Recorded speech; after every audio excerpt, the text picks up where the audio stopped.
Bus అంటేనే ఏకంగా అవి శవపేటికల్లా మారిపోయాయి. ఇది మనం చూసాం. కర్నూలు బస్సు ప్రమాద ఘటనలో 19 మంది మరణించారు. ఆ ఘటనకు సంబంధించి నిర్లక్ష్యం చాలా స్పష్టంగా కనిపించింది. ఆ తరువాత ఎక్కడ చూసినా కూడా అర్ధరాత్రి నుంచి పెద్ద ఎత్తున తనిఖీలు మొదలయ్యాయి. ఆ తనిఖీల్లో చాలా బస్సులకు కూడా నిర్లక్ష్యత, వాళ్లకు లేనటువంటి పర్మిషన్స్ కనిపించాయి. అయితే మరొక ప్రమాదం బయటపడింది. నెల్లూరు జిల్లాలో మరో ప్రైవేట్ ట్రావెల్స్ బస్సులో ప్రమాదం వాటిల్లింది. పొదలకూరు నుంచి బెంగళూరు బయలుదేరినటువంటి సాయి సింధు ప్రైవేట్ ట్రావెల్స్ లో సాంకేతిక లోపం తలెత్తింది. మరిపల్లి దగ్గర బస్సులో మాడిన వాసన వచ్చిందట. ఎందుకు వచ్చిందని అంటే ఆ వైర్లు మొత్తం కూడా షార్ట్ సర్క్యూట్ అయి ఉంటాయి. వెంటనే అప్రమత్తమైన బస్సు డ్రైవర్ బస్సును ఆపేశాడు. సురక్షితంగా ప్రయాణికులు బయట దించేశాడు. ఎవరి దారిన వారు ఇంటికి చేరుకున్నారు ప్రయాణికులంతా. కర్నూలులో బస్సు ప్రమాద సంఘటన మరొక మునిపే నెల్లూరులో నిన్న ఒకటి జరిగింది. ఆల్రెడీ నెల్లూరు జిల్లాలో నిన్న కొత్తూరు జాతీయ రహదారి పైన ఒక లారీని తప్పించబోయి ఒక private travels bus express live అనేటువంటి ప్రైవేట్ ట్రావెల్స్ బస్ పక్కన ఐరన్ బార్కెట్స్ ని ఢీకొట్టింది. ముందు భాగం పూర్తిగా నుజ్జు అయిపోయింది. త్రుటిలో ప్రాణాపాయ పరిస్థితి నుంచి తప్పించుకున్నారు. నిన్న జరిగిన సంఘటనలో లెఫ్ట్ సైడ్ విజువల్ మీరు చూస్తున్నారు. నిన్న నెల్లూరు జిల్లాలో ఇదే సమయానికి ఎగ్జాక్ట్ గా ఇదే వార్తను మీకు అందించింది ఆర్టీవీ. ఆ సమయంలో ఎక్స్ప్రెస్ లైవ్ అనేటువంటి ఆ బస్సు ప్రమాదానికి గురైంది. ఏకంగా లెఫ్ట్ సైడ్ లో ఉన్నటువంటి ఐరన్ బార్కెట్స్ ఢీ కొట్టింది. లేదు అని అంటే చాలా పెద్ద ప్రమాదం జరిగి ఉండేది. పల్టీ కొట్టేది, బస్ అంతా కూడా బోల్తా పడిపోయేది. ఇంకో సంఘటనలో హైదరాబాద్ ఔటర్ రింగ్ రోడ్ కి దగ్గర ఒక బస్సు ఏకంగా పల్టీ కొట్టింది. ఇంకో బస్సు ఒక బార్కెట్ ఢీ కొట్టింది. ఇంకో బస్సు ఇంకో ప్రమాదానికి గురైంది. ఇలా ఒకటి కాదు రెండు కాదు. ప్రైవేట్ ట్రావెల్స్ యొక్క యాజమాన్యాలు ఇకనైనా సిగ్గు తెచ్చుకొని ఈ పద్ధతిని మార్చుకొని రీడిజైనింగ్ పేరిట ఇష్టం వచ్చినట్టుగా బస్సుల యొక్క తీరుతెన్నులను మొత్తాన్ని మార్చేసి డబ్బే పరమావధిగా మార్చేసుకొని ఇష్టం వచ్చినట్టుగా తరలించేటువంటి ప్రక్రియని మార్చుకోకపోతే ప్రజలు ఇంకా ప్రమాద బారిన పడే అవకాశం కనబడుతుంది. సో 3 ఘటనలు వరుసగా మొన్న నిన్న ఈ రోజు 3 సంఘటనలకు సంబంధించి మీకు చూపించే ప్రయత్నం చేస్తున్నాను. సో మొన్న జరిగింది కర్నూలు అగ్ని ప్రమాదం. నడి రోడ్డు పైన ఒక బైకు ఒక వ్యక్తి కనిపించకుండా దాని పైకి ఎక్కించాడు ఓ డ్రైవర్. దీంతో 19 మంది మరణానికి కారణమైంది. సజీవ దహనం. ఇప్పటివరకు ఆ కుటుంబాలకి చివరి చూపు కాదు కదా, కనీసం వారి యొక్క మృతదేహాలను కూడా ఇచ్చిన దాఖలాలు, కనీసం వారి ఎముకలను కూడా ఇచ్చిన దాఖలాలు, ఇంకా DNA పరీక్షలు జరుగుతూ ఉన్నాయి. 3 రోజులు గడిచిన నిన్న నెల్లూరు జిల్లాలో కొత్తూరు జాతీయ రహదారి పైన మరో బస్సు ఇటువంటి ప్రమాదానికే గురైంది. ఎటువంటి ప్రమాదంలో ఎటువంటి గాయాలు కానీ ఎటువంటి మరణాలు కానీ సంభవించకపోయినప్పటికీ అది లెఫ్ట్ సైడ్ ఉన్నటువంటి బార్కెట్ ను కనుక ఢీ కొట్టి ఆగకపోతే ఆ ప్రమాదంలో బస్ ఏకంగా పల్టీ కొట్టేది. ఇంకా ఈ ప్రమాద తీవ్రత మరింతగా ఉండేది. ఈరోజు మరో సంఘటన నెల్లూరు జిల్లాలోనే రన్నింగ్ బస్సులో సాయి సింధు ప్రైవేట్ ట్రావెల్స్ బస్సులో రన్నింగ్ బస్సులోనే మాడిన వాసన వచ్చిందట. మాడు వాసన వచ్చింది. అది ఎలక్ట్రిక్ షార్ట్ సర్క్యూట్ కారణంగా మాడిన వాసన వచ్చింది. వెంటనే బస్సును ఆపేసి ప్రయాణికులందరినీ కూడా సురక్షితంగా బయటికి దించేశారు. దీంతో వారంతా కూడా సేఫ్గా ఎవరి దారిన వారంతా కూడా ఇంటికి వెళ్ళిపోయారు. చూడండి, ప్రైవేట్ ట్రావెల్స్ యాజమాన్యాలు డబ్బుల కోసం కక్కుర్తిపడి రీడిజైనింగ్ పెట్టి ఇదొకటే కాదు, నేను ట్రావెల్స్ యాజమాన్యాన్నే కాదు ఆర్టీఓ అధికారులను కూడా ప్రశ్నిస్తున్నాను. మొన్న తనిఖీలు చేశారు, ఈ రోజు చేయబోయారు.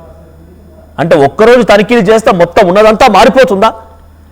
ఇదేదో తనిఖీలు ముందుగా చేసి ఉంటే బాగుండేది. అంతెందుకు, మీకు బహుశా గుర్తుండి ఉంటుంది, దసరా సమయంలో అందరూ కూడా ఇంటికి వెళ్తున్న సమయంలో ఒక వారం 10 రోజుల ముందు ఎస్ఆర్ నగర్ అమీర్పేట్ మధ్యలో మెట్రో స్టేషన్ కింద ఒక బస్సు పూర్తిగా ప్రమాదానికి గురైంది. ఆ రోజునే అంతా అలర్ట్ అయిపోయి ఇక్కడ ప్రమాదం జరగలేదు కాబట్టి, అంటే ఆ ప్రమాదంలో ఎవరు కూడా మరణాలు సంభవించలేదు కాబట్టి మీ తనిఖీలు జరగలేదా? మరణాలు సంభవించి ఈ స్థాయిలో సజీవ దానం అయితేనే మీరు పట్టుకొని తనిఖీలు చేస్తారా? నిన్న స్వయంగా ఆర్టీవీ మా ప్రతినిధులు ఎక్కడికక్కడ తనిఖీలు జరిగేటువంటి ప్రాంతానికి వెళ్తే మా కళ్ళెదుటే ఆర్టీఓ అధికారులు వారు చేసినటువంటి తప్పిదాలని ఆర్టీఓ చూపించే ప్రయత్నం చేసింది.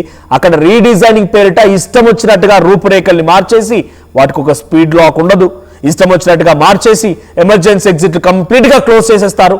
అవన్నీ లేకపోవడం స్వయంగా మా ఆర్టీవీ ప్రతినిధి ఇవన్నీ కూడా ఉన్నాయి కదా అని చెప్పి ఆ ప్రభుత్వ అధికారాన్ని అక్కడ నిలదీస్తే అప్పుడు ఆ బస్సులను సీజ్ చేశారు. స్వయంగా ఆర్టీవీ ఈ విజువల్స్ మీకు చూపించే ప్రయత్నం చేసింది. అటువంటి సంఘటనలు కోకొల్లుగా ఉన్నాయి. తనిఖీలు చేసే చోట కనీసం తనిఖీలోనైనా సరిగ్గా తనిఖీలు చేస్తే బాగుంటుంది. మొన్న మధ్య బహుశా మీరు చూసే ఉంటారు, తెలంగాణ రాష్ట్ర ప్రభుత్వం చెక్ పోస్టులు ఎత్తేసింది. ఎందుకు? ఎక్కడికక్కడ చెక్ పోస్టులను ఏర్పాటు చేసి చెక్ పోస్టుల ద్వారా కొంచెం అధికారులు డబ్బులు వసూలు చేస్తున్నారని చెప్పి, ఆర్టీఓ అధికారులు మీకు కూడా అటువంటి పరిస్థితి రావద్దు అని అంటే, మీపై అటువంటి ఆరోపణ రావద్దు అంటే మీరు తనిఖీల్లో అయినా ఇక్కడ కనీసం కరెక్ట్ గా తనిఖీలు చేయండి. ఇక్కడ విజువల్ మీరు చూడండి, మొన్న నిన్న ఇవాళ అది కంప్లీట్ గా మీకు రివర్స్ ఫార్మాట్ లో ఉంది. సో మీకు మళ్ళీ రికార్డ్ చేసే ప్రయత్నం చేస్తాను. సో మొన్న జరిగే సంఘటన కర్నూలు ప్రమాదం.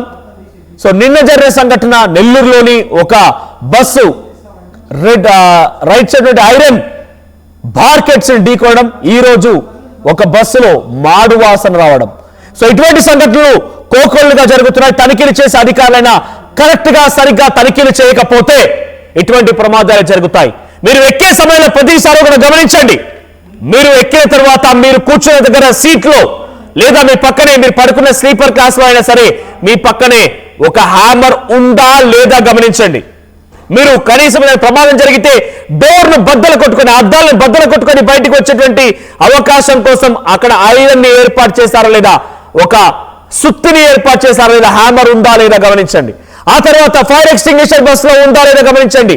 ఎమర్జెన్సీ ఎగ్జిట్లు ఓపెన్ అవుతున్నాయా లేదా గమనించండి. ఆ తర్వాత ఎందుకంటే అనుకోని సంఘటన, ఈ 19 మంది ఎవరు కూడా కల్లో కూడా అనుకోలేదు మేము ఇటువంటి ఒక ఘటన జరుగుతుంది, ఈ ప్రమాదాలు మేము చనిపోతామని, సజీవంగా దహనం అయిపోతాం, మా కుటుంబాలకు కనీసం మా మృతదేహాలు కూడా లేకుండా అయిపోతాయని ఎవరు కూడా ఊహించలేదు. ఊహించని సంఘటనల కారణంగానే ఇటువంటి జరుగుతున్నాయి. కాబట్టి దయచేసి గమనించండి, ఇటువంటి ప్రికాషన్స్ ఉన్నాయా లేదో చూడండి. సో మొన్న జరిగే సంఘటన కర్నూలులో అగ్ని ప్రమాదం, చిన్నటేకూరు దగ్గర అగ్ని ప్రమాదానికి బస్సు గురైపోయి 19 సజీవ దహనం అవడం గమనించండి. విజువల్ మొదటి బాక్స్ లో చూస్తున్నారు.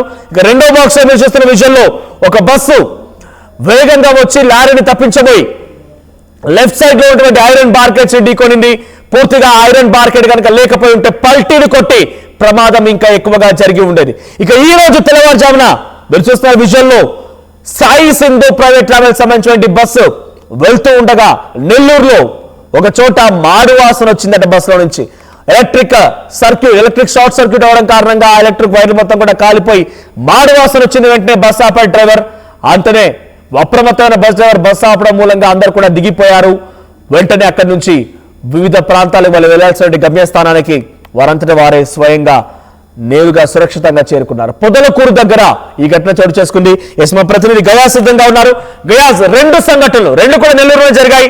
మొదటి సంఘటన, నిన్న జరిగిన సంఘటనలో ఏకంగా ఐరన్ బార్కెట్స్ ని ఢీకొట్టి బస్ అక్కడ ఆగిపోయింది, లేదంటే పల్టీని కొట్టి ప్రమాద తీవ్రత ఎక్కువైపోయింది. ఇప్పుడు ఈరోజు జరిగే సంఘటనలో మాడు వాసన వచ్చింది. సో డ్రైవర్ అప్రమత్తమైపోయి బస్సును ఆపేశాడు, లేదంటే ఈ ప్రమాదం కూడా చాలా పెద్దగా జరిగి ఉండేది, ఇంకా దీని ప్రమాద తీవ్రత ఎక్కువగా ఉండేది. అప్డేట్స్ ఏంటి? ప్రైవేట్ ట్రావెల్స్ యాజమాన్యాలు ఏం చెప్తున్నాయి? ప్రస్తుతానికి ఆర్టీఓ అధికారుల తనిఖీలు ఎక్కడి వరకు వచ్చాయి? ఇటువంటి సంఘటనల నేపథ్యంలో అలర్ట్ గా ఉన్నారా లేదా? మనోజ్, ప్రైవేట్ ట్రావెల్స్ బస్సులో ప్రయాణం అంటేనే భయపడాల్సిన పరిస్థితి అయితే ఏర్పడి ఉంది. కర్నూలు వద్ద జరిగిన ఘటన తర్వాత నెల్లూరు జిల్లాలో వరుసగా ఈ ట్రావెల్స్ ప్రమాదాలు జరిగిన విషయం తెలిసిందే. అయితే నిన్న వచ్చి పెళ్లికూరు కొత్తూరు జాతీయ రహదారి మీద ఒక లారీని ఓవర్టేక్ చేయడానికి పోయి రోడ్డు పక్కన ఉండే ఐరన్ దాన్ని ఢీకొనడంతో ప్రమాదం జరగడం జరిగింది. అయితే సూటిలో ఎవరు ఎలాంటి ప్రాణ హాని జరగకుండా అందరూ క్షేమంగా ఇదైపోయారు. అదే విధంగా ఈ రోజు కూడా మరో ప్రమాదం జరిగింది. పొదలకూరు నుంచి బెంగళూరుకు బయలుదేరిన సాయి సింధు ట్రావెల్స్ బస్సు పొదలకూరు దాటిన తర్వాత బస్సులో ఒక్కసారిగా మాడిన వాసన, పొగలు రావడంతో డ్రైవరు అదేవిధంగా ప్రయాణికులు పెద్దగా కేకలేసి ఏదో వాసన వస్తుంది, పొగ వస్తుందని చెప్పడంతో డ్రైవర్ వెంటనే బస్సు నిలిపివేయడం జరిగింది. అయితే బస్సులో చూస్తే మొత్తం పొగలు కమ్ముకున్నాయి. బస్సులో ఎలక్ట్రికల్ షార్ట్ సర్క్యూట్ వల్లే ఇది జరిగిందని కూడా గుర్తించడం జరిగింది. ప్రయాణికులు మొత్తం దిగిపోయారు, ఎవరి దారిన వాళ్ళు వెళ్ళిపోయారు. అయితే బస్సు